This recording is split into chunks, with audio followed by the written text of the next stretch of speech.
Welcome back to episode 2, season 2, Mr. Mortgage's Neighborhood. Tonight we have a special guest. We have Justin Johnson. What's up, Welcome everyone? to the neighborhood, my man. Thank you, Mr. Mortgage. Justin is one of the new, the new crew in the real estate business, because wholesaling and the business model that you guys had isn't the traditional thing that's been around in the real estate business. So I think you're the second wholesaler that's been on the show. I'm not really sure. We've had a couple wholesalers that have done the presentations, but I think Brianna is the only other wholesaler that's actually been interviewed. Mm-hmm. So before we get into the whole business part of it, we always like to do a before and an after. So talk a little bit about your journey in life that got you into the real estate business. Sure. And how you washed up here, because most people don't raise their hand in second grade and say, I want to be a real estate wholesaler. Sure. So Yeah, absolutely. talk a little bit about your journey. Yeah, absolutely. So, simple for me, Jim. As a kid, I was always a hustler, always thinking. I had a little bit of a tumultuous childhood growing up. And I think that kind of put me ahead of the curve to think outside the box, right? Be creative with certain things. And one of them things for me was I was close with my grandfather. My grandfather was kind of a two-bit hustler per se, but back then I didn't know that. Like, my grandfather really instilled work ethic in me. I spent a lot of time with him working on the farm. He trained and bred thoroughbreds, so he would take me up to all the racetracks, and I would see him talking with jockeys and other trainers and just doing business dealings, and that kind of had inspired me. So early on as a kid, I was a hustler. I went up and down through my neighborhood. I took care of everybody's lawns. Like, anything I could do to make money, I would do. And so that was kind of the early Were you a phases. snow shoveler? I would shovel snow, dude. Kids nowadays do not know. So I remember the days when I woke up, you listened to the radio, they told you were off, and you were like, let me go snow shovel. I couldn't wait.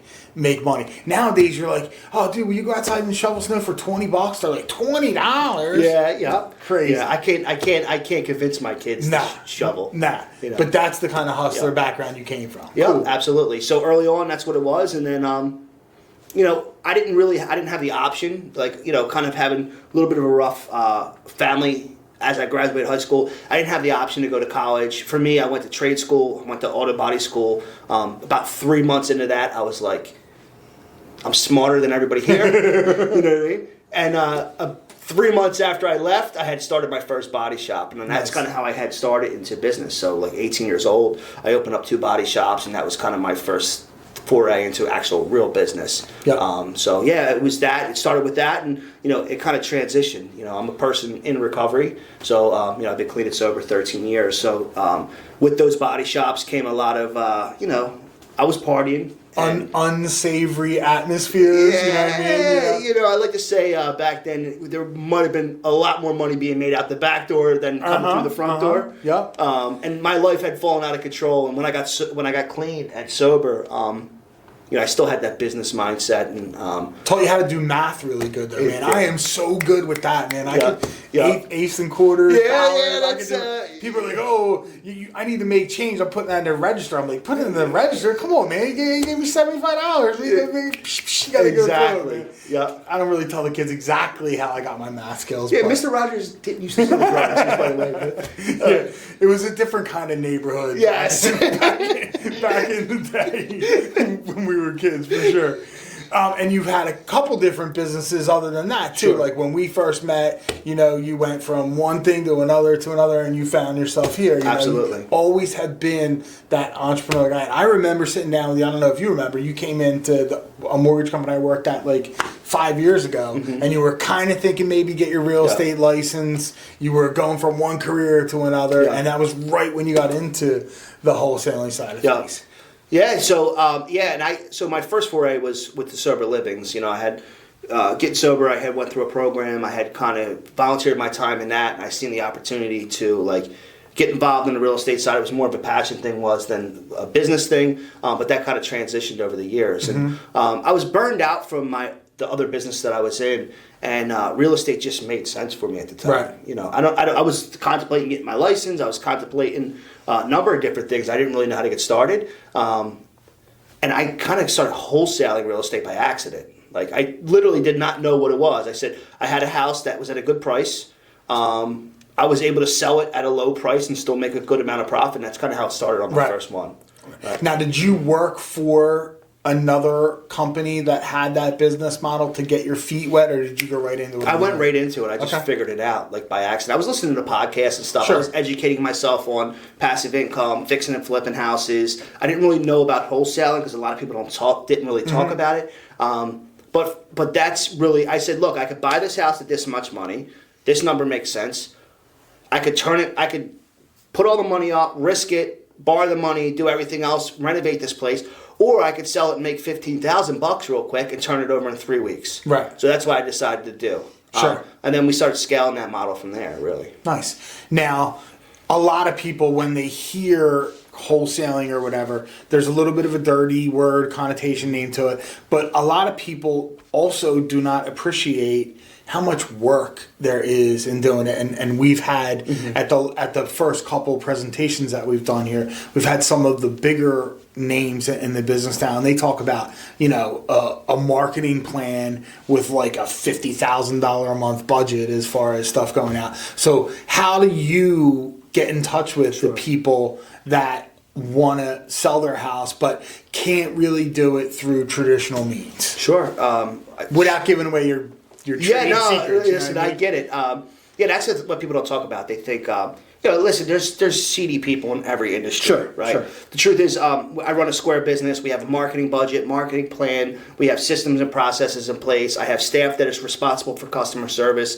You could run out and find one-off deals and assign them or buy them and resell them or whatever and make a couple quick bucks here and there. But to scale your business, you have to be able to spend money. You have to hire people. You have to train people. You have to create systems and processes.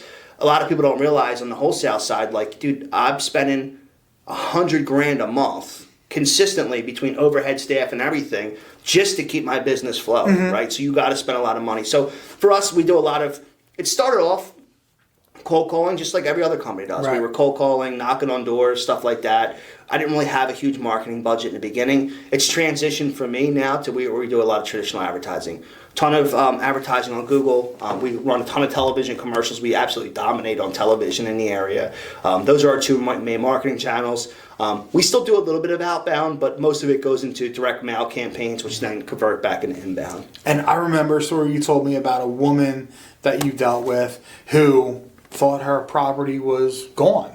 She was convinced that she didn't own the property anymore, and you knew she did, and you were able to give her a really significant chunk of money that she would never have had. So how do you how do you get into it mentally where you're in a business where a lot of times people are in not the greatest position, you know what I mean? So it may be people who had someone pass away, or they're sick, or they just have really bad finances and they can't list their house because they can't bring it to a position to where someone's gonna buy it, you know what I mean? How do you deal with the mental aspect of that and stay square and spiritual, like I know? Absolutely. Well, you know? Yeah. Well, for me, I mean, I think coming, like I said, growing up in a tumultuous background, I kind of learned to be Mr.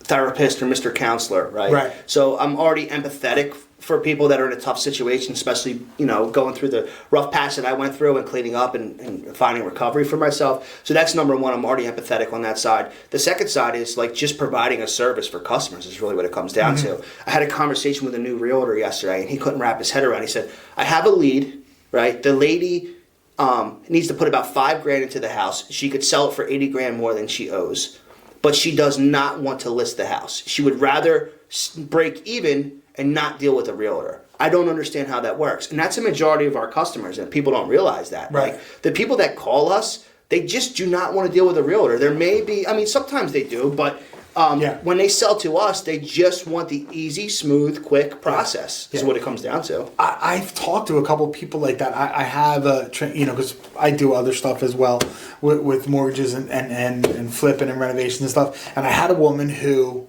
didn't want her neighbors to know that she was selling her house. So she was going to take a whole bunch less from what she could have got if she put it on the MLS and had people, but she didn't want the neighbors to know she was selling, and she didn't want a bunch of people walking through her house, and she didn't want all that stuff. So, like, I didn't even tell her, here's what I'll give. She came to us and said, this is what I want. And I was like, are you sure? You know, like, that doesn't really. And she said, I don't want to argue. I don't want any hassles. I don't want inspections. I don't want anything. I want to give you a number. I want you to come back in 2 weeks, and I want you to give me a check for that number, and I want to walk away. Yeah. And that's so different than the regular real estate transactions out there, because we've been on that side of it too. Yeah, so we have a retail. A realtor, right? He's used to doing a retail transaction, trying to convince a seller what they need to do to fix up the house. Yeah. Right. On our side of the spectrum, the sellers typically, they know what their options are. Like, sellers aren't dumb. You go on Zillow, you have Realtor.com, you can look at Zestimates. You know, people have an overall idea of what their house may be worth once it's fixed up, right? Or maybe even in present condition, they have options. So, like, this idea that we're wholesalers are people that are ripping people off or trying to. We don't convince anybody to buy their house. In fact, our entire sales process that I teach my people is about pulling back and convincing sellers why we shouldn't buy their house. Because I would rather give somebody all the options, right? Yeah. And let them know this is what your options are, this is what the numbers look like, go through that entire process and allow them to make a decision to do business with us rather than us trying to convince them to do business with us. Sure, because it all comes back in the end, you know what I mean?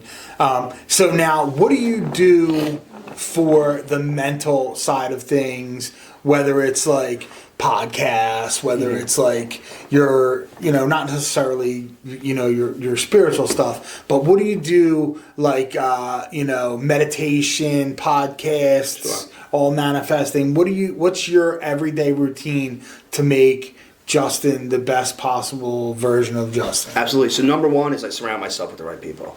The people that are in my sphere of influence that I talk to on a regular basis, they're all about the same things that I am. They're about building wealth. They're about being a good husband, about being a good father, about being good to the people that are around them. They're about building business and building wealth. So that's number one. Number two is I educate myself on a consistent basis, right? So we share recommendations on books, podcasts. I do that at least 30 minutes of podcasts or books every single day. Preferably, for me, I prefer audiobooks because it's easy for me to plug in. Yeah. I pray as well on a daily basis. That's another thing that I do. Just get in touch with me and what makes me tick. And that's the stuff that also helps me deal with people who maybe are in a tough situation or deal with a lot of transactions. Because people, even on the retail side, I don't think people really talk about how difficult some of these can be. Sure. These transactions, like when the lender's pulling out, the appraisal comes in stressful, low. Yeah. No matter what. Yeah. No matter what phase of it in, no matter what section you're from, realtor, wholesaler, buyer, seller, mortgage, whatever,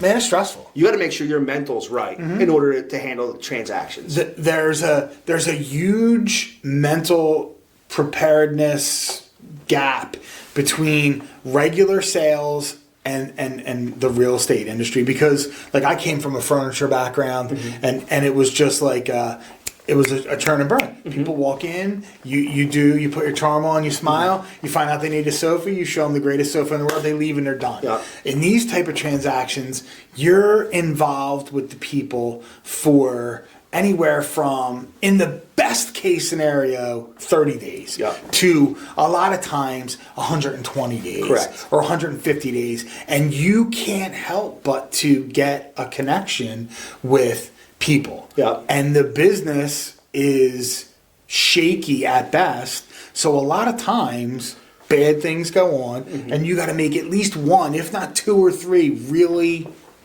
not fun phone calls to people that you care for. And if you're not really on top of your game, that stuff weighs on you. You know? And this is like one of the most important decisions people make in their life. Guys like us who do a ton of transactions, it becomes transactional for us. We don't get emotional about it most of the time. But you got to think, your average person buys 1.5 houses in their lifetime, right? I don't know exactly what the number is, but I think it's like 1.5 houses. So that's a big decision for them. Sure. So, kind of managing expectations and being a professional is difficult. So you got to maintain, as a real estate professional, I have to maintain my spirituality, I have to maintain my mental health, and I got to surround myself with rock stars. Sure. And you also have the not dealing from a position of strength from being a non-traditional way of doing business. Sure. You know what I mean? Like most people have their walls up and they don't trust you because they've never heard of a wholesaler. They only know realtors. Their uncle, sister's cousin's mom is a realtor and she told them never do that, you know. So you have a couple different hurdles you have to go over. What do you think the number one thing about you is that makes you successful in this? Like, what would you attribute most of your current success to if you would point to one thing? I had no fear. Okay. I mean, I'm willing to do whatever it takes. You know, I mean, that's really what it comes down to. That, and I love leading people, and I love giving back. So those are the most important things for me. Knowing that if I could live through being homeless, if I can live through things that I went through as a child that most people should never or would ever see in their lifetime, and make that out and become successful, then there's nothing else that I should be fearful of. Number two is what makes me tick. Is wanting to lead people and give other people opportunity. Yeah. Nothing makes me more happy than to see other people win, see other people succeed, and give them an opportunity to be successful as well and tap into their full potential. So that's what gets me excited. Yeah, the one thing I have noticed about the wholesale industry that's totally different than most other industries are the people in the business aren't jerks. You know what I mean? Like the bigger names in here are not the type of people who are like, I want to hoard my information. They do network together. You know what I mean? Like you guys do deals together with other people. You'll buy something from another wholesaler. Phil will sell you something, or Santini will sell, you know, like it's not like that in most businesses where, you know, they're like, oh, this is the number 3 guy in South Jersey and this is the number 2 guy in South Jersey. They're not doing business together. They're like, F that dude. He ain't coming near me. I don't want him learning my secret sauce. I don't want him hearing my script. Where I noticed that the wholesalers and that side of the business are like, yo, let's go out and get dinner and talk about what we do to see if we can help each other get bigger. And that's really, really unique from my experience. I agree. And in my old business, it was the other business that I was in previously, it was everybody was trying to cut each other's throat. And in that business, it was about getting better. So it was like the complete opposite of what you were supposed to be be helping people, but you don't and want to everybody wanted to screw everybody. And so when I started this, when I got involved in this business, went full-time real estate investing, you know, that's where my mindset was. And we've been fortunate that a lot of the other big players that are in the industry had that same mindset of rising tide lifts all boats. And we continue to lift each other up. But to be clear, you talk about number 1, number 2, I am number 1 there you go. in South Jersey. But, you know, we all force each other to level up. Sure. Right? And when you're talking like wholesale, right, we do a lot of wholesale transactions, but the way sellers look at us is like we're real estate investors, right? They look at us as we're whether we assign it, double close it, flip it, rent it, they don't care. They're looking for an easy and smooth transition. Right? And that's really what it comes down to is we have the cash to close, we're going to close, and sellers just know that, you know, we're going to get the deal done. Nice. All right, so we talked about the past. We talked a lot about the present. Let's talk a little bit about the future. Where is Justin Johnson 2 years from today, February 20 whatever of 2025? Where is Justin Johnson business-wise and personally? Show me some things you're going to check off the list. Buying some more investment properties. Obviously, for me, I'm going to grow my sober living business, which is, you know, something that I'm passionate about. At least 100 in 2 years. I would say we're going to be at least at 100 beds, stabilized. Kind of not dealing with some of the stuff that's changes that are happening in New Jersey. So some of that should be fixed. Team probably be about 35 people would work for me at that point, with all departments filled, all with executive level staff in each department. Me focusing on continuing to develop myself, and also develop other people, teach other people to do what we do. Kind of growing that education arm, doing some more content. Again, taking what we have in the South Jersey market and growing and showing that to other people that, like, you don't have to be a cutthroat business person. You can, rising tides lift all boats, teaching people secrets on how to be successful through content, through education. And then we'll see what happens with AI. I think it's going to make it easier too. AI is going to be nice. Yeah. All right, last question. Total off the business stuff. You wake up tomorrow morning and there's a fairy that flies into your room and says, you can have any musician or band come to your house this weekend and play 2 songs. Who's the band or musician, and what are the 2 songs that you want to hear? Good question. Good question. It was either that or sports, and I figured the music would be a little better. I don't know, Stevie Ray Vaughan, Voodoo Child, his rendition of Voodoo Child. Okay. Probably, I would All say. That's a good question, dude. What would my other one be? I mean, dude, Stevie Ray on coke. It's just like, it's Won't do me. much for the sober living house. No, but dude, but him- your house, dude, him, him, keep them separate. God, jaw going, but it just gives me goosebumps thinking about him playing Voodoo Child. And, Yeah. what would my second one be? That's a good question. I don't know the answer to that one, man. I don't know. Any like Jimi Hendrix, Kurt Cobain? Yeah, I mean, it would be amazing to see Jimi Hendrix do the original Voodoo Child too, but It's tough, man. It's tough to blindside. it is. with That's a that, good you know what I question. mean? We'll edit a portion of this, but I wonder who else I would do. I'm having a brain fart here. I got to give you another one. Okay. Well, let's do the sports question too, and then you can come back. Okay. All right. Same format. Genie comes out. You can go witness, not re-watch it. Witness it live. Any sporting event that's happened ever throughout history, and you can bring one person with you. Which event would you want to go see, and who would you bring with you? Eagles 2017, and I'm bringing my wife. All right. Simple. Oh, that's an Eagles, easy one, yeah, right? That's a Super that's a Bowl laydown. down there Yep. watching that. Yep. All right. All right. Easy one. That's an easy one. Cool. Let's go on. I'm thinking something punk, dude. I got to think of something. Like Sid Vicious punk or Nah, he's a punk.